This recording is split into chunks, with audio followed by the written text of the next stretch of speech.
give you everything I am. You give it back to me and more.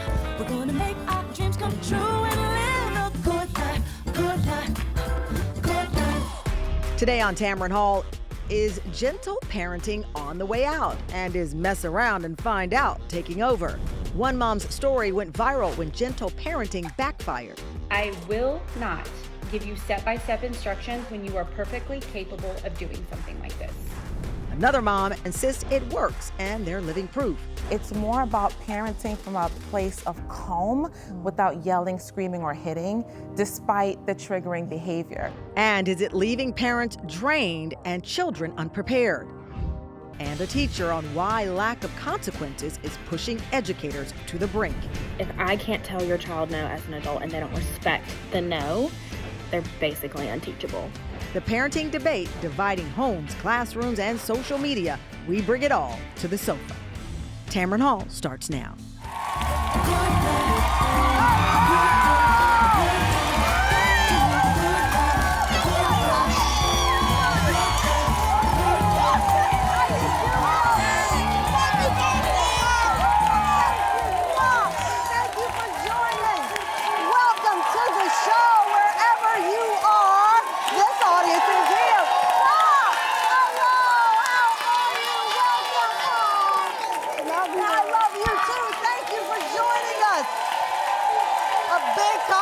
Get ready to get heated.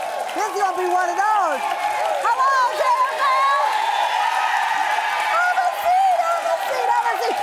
Okay, I'm telling you now, you're gonna want to sit down, and get your fan, because it's gonna get hot in here.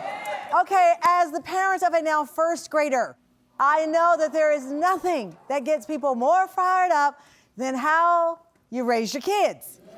For more than a decade, gentle parenting, focusing on feelings over discipline, dominated books, podcasts, even TikTok, billions of views. But now, there's a backlash. Critics say kids raised this way push back on everything. They think rules are negotiable, and is leaving parents absolutely exhausted, and in some cases embarrassed, like what happened to me at dinner the other night.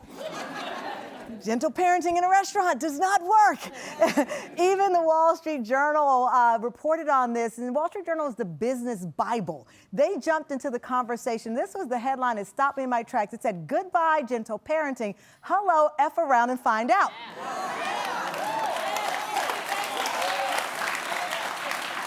Y'all, that's the Wall Street Journal telling kids F around and find out.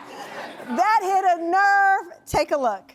So today I let my child go to school hungry, and we're both better people for it. For those parents that have the option of gentle parenting, I think it's amazing. But for those of us that have feral children, we must out-feral their feral. My husband and I are the type of parents that lets our kids make decisions, right? And if they make the wrong decision, then they'll find out the consequences. I reminded Russell multiple times that it was time to get ready for school. And then right when it was time to leave, he said he wanted to eat. It's not gonna happen, we have to go. I warned him, if you shoot me with that water gun, I will leap from this tree and throw you in that lake. If my 14-year-old son decides that he's not gonna keep his Invisalign in, then your teeth can go be crooked. That's on you. So I leaped from the tree, chased him around the camper, and proceeded to throw him into the lake. Well, I'm a woman of my word. This is going to get him nerve. We're jumping in it today with clinical child psychologist featured in that article. She says gentle parenting does not work the way many think it does. Please welcome off the top the author of the #2 parenting book. That's the name of the book. It's not #2 on a list. It's called #2. You figure it out. Andrea Mata, good to see you. Hello. Thanks for having me. You posted on Instagram, "Goodbye, gentle parenting. It wasn't nice knowing you. Good riddance." I love your expression there. What are people getting wrong, and what led to this backlash, you think? I think the big thing is that for 20 plus, or for like 10 to 20 years, we've been bombarded with gentle parenting, and it doesn't work because it focuses on feelings, and that's the one aspect of our psychology that we have absolutely no control over.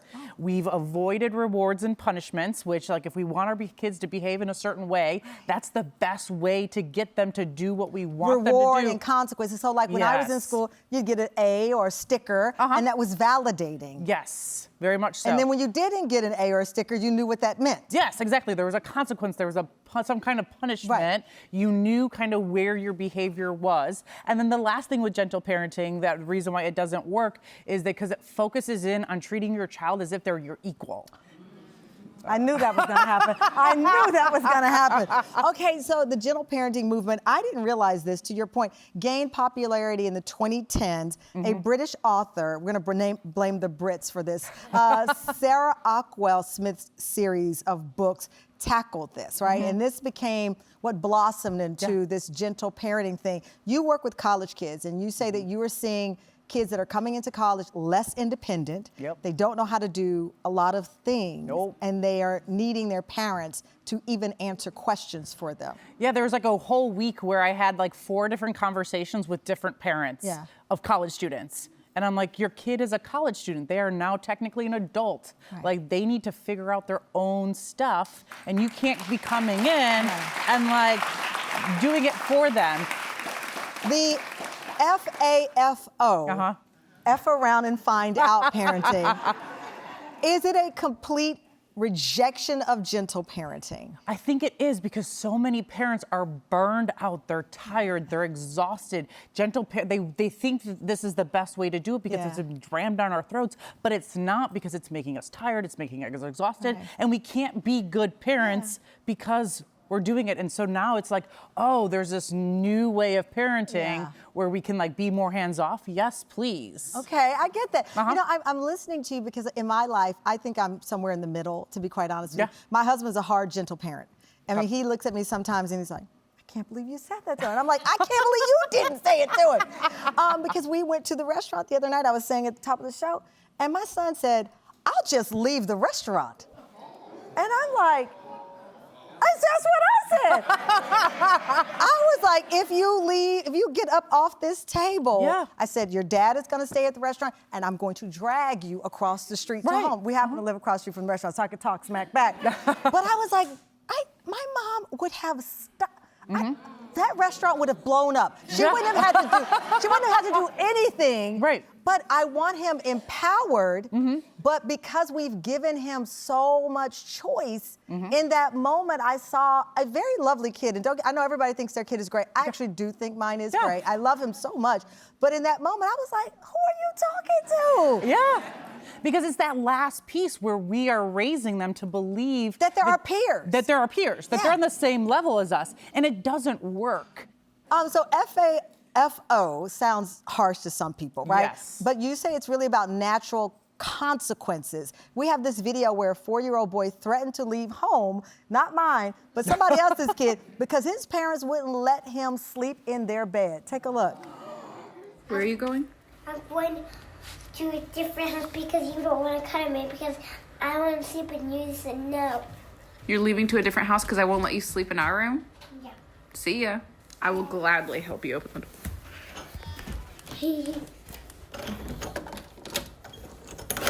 Bye. Bye. That's what I thought. Come on in.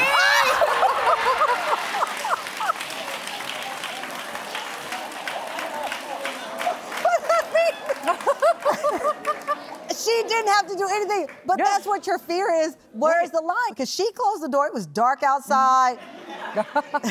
So I think with natural consequences, you have to really, as a parent, figure out like, where's your line in regards to like, how much risk are you comfortable with? All right. I usually talk about like with natural consequences, use natural consequences. They are lovely, they are wonderful, they're effective. But if there's danger of death or serious injury, then you don't use natural consequences. But minor injury, like don't get on that cabinet, you fall, I'm like, good, because you're not majorly hurt, but it's gonna sting you. Yes, like drawers, right? When toddlers, and they're messing with the dresser drawers, and you're like, don't do that, don't do that, don't do that. Just let them pinch their fingers, and they'll figure it out. You gotta touch the pot to see if it's hot sometimes. Yes. Ooh, Andrea is not going anywhere. Up next, why gentle parenting has teachers quitting their jobs. We're diving into it after the break. Hey, Tam fam. Join me on the Tamron Hall Show. Oh, by the way, it's our season 7. It's been a journey, and now there's no stopping the Tam fam from coming together. We laugh, we cry, we get glam, get grounded, get real, and we love out loud, no apologies. And when the biggest names are ready to talk, you know we've got the couch. Oh, I can give you another exclusive. The Tamron Hall Show. Watch weekdays